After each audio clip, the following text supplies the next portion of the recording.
For a long time, I felt a deep, intuitive connection to the idea that the universe is not just matter.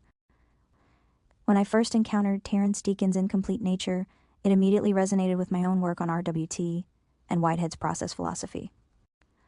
Like Whitehead, I believe the world isn't made of static things, but of ongoing processes and relationships, and Deacon here does something special. He provides the scientific bridge to prove it.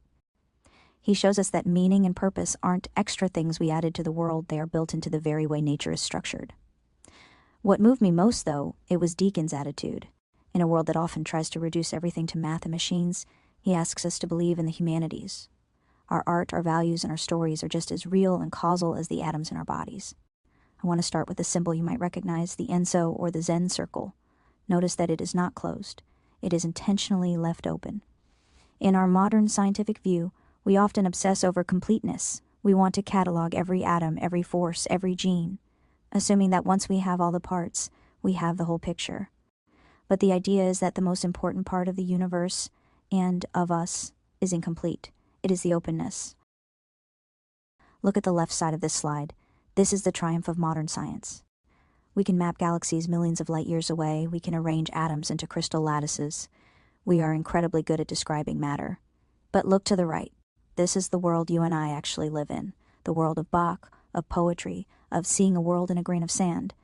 As Steven Weinberg famously said, the more the universe seems comprehensible, the more it also seems pointless.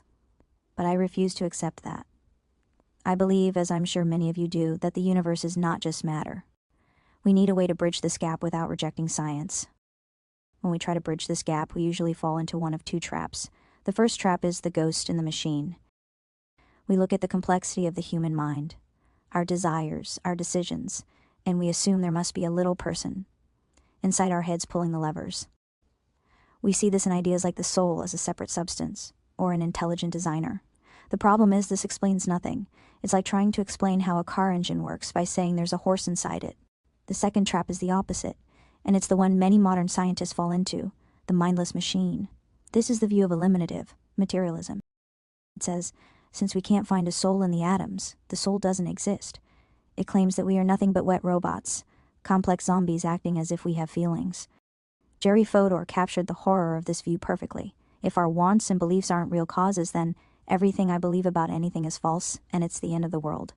This view strips the universe of value. It denies the reality of the relational web we are all part of. We need a third path, one that isn't magic but isn't a machine. So, where do we find this third path? Surprisingly, we find a clue in the history of mathematics. Deacon's thesis, and what I want you to take away today, is that we are currently in the Middle Ages regarding consciousness. We are trying to explain the mind by looking for something more, a ghost, or settling for nothing but a machine. The answer lies in something less. We need to learn how to operate with absence, just like we learn to operate with zero. Deacon calls these essential phenomena. Look at this shovel. If I analyze the wood and the metal chemically, will I find the shovelness? No. The definition of a shovel is linked to something that doesn't exist yet, the hole it is meant to dig. Its function is defined by a future possibility, the word tree. The meaning is in the reference to an idea that is absent from the page itself. Look at the person throwing a stone. The goal is a target that hasn't been hit yet. In all these cases, the cause of the behavior is something that is missing. The future, which doesn't exist, is pulling the present. This is how value enters the universe. It's about the relationship between the atoms and what isn't there. This brings us to the mechanism, constraint. In my view, things are defined by their relationships. Constraint is the physical reality of those relationships. Constraint is about removing possibilities. The wheel, for instance, it is the hole in the center that makes it useful. The hole constrains the axle, allowing rotation. The cylinder, it restricts the gas from exploding in all directions, forcing it to push the piston. Constraint is doing work by virtue of what is prevented. This is where mind starts to emerge. It is the specific, beautiful architecture of constraints that channels energy into function, reference, and purpose. We are made of the spaces and relations within that matter. To understand how we get meaning out of matter, we have to start at the bottom. We need to look at the baseline rule of the universe, thermodynamics. This describes the downhill flow of nature. If I spill a cup of coffee, it spreads out. It doesn't gather itself back up. This is what we call orthograde change, the spontaneous tendency toward disorder, equilibrium, and entropy. In a universe governed only by this level, nothing interesting would ever last. It is a world of things falling apart. But we know this isn't the whole story.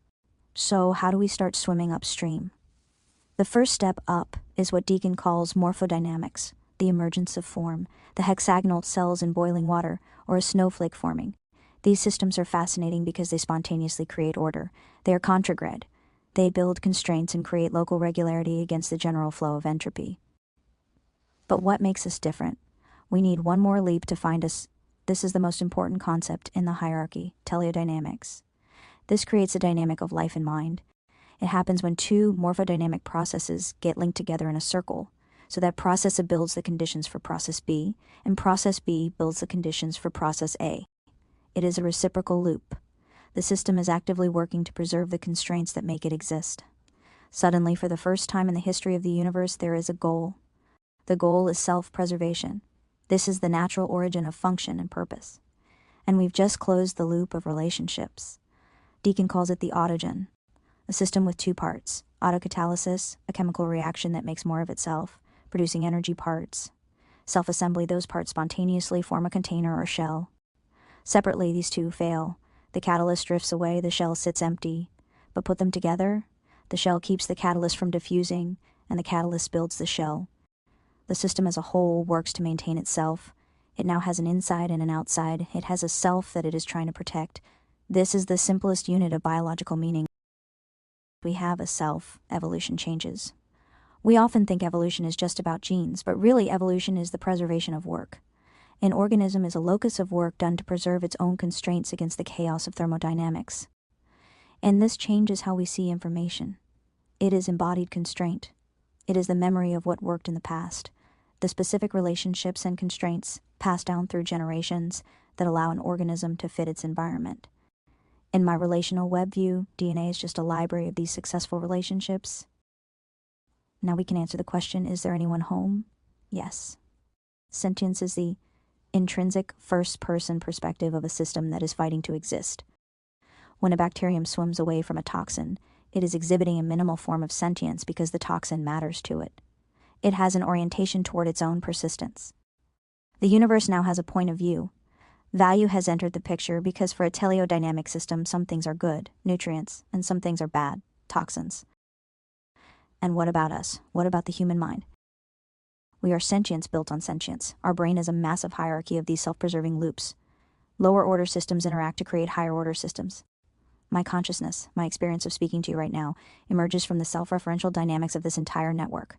I am a self made of many smaller selves, all working together to maintain this complex web of relations. This brings us back to where we started. The greatest achievements in science often come from embracing what seems paradoxical. We had to embrace zero to get calculus.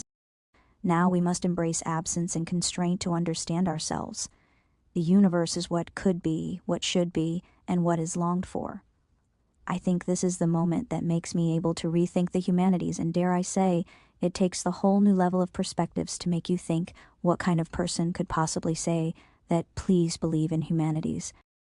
Everything you do, your work, studying meaning, purpose, and values, is the study of the most complex, beautiful constraints nature has ever evolved.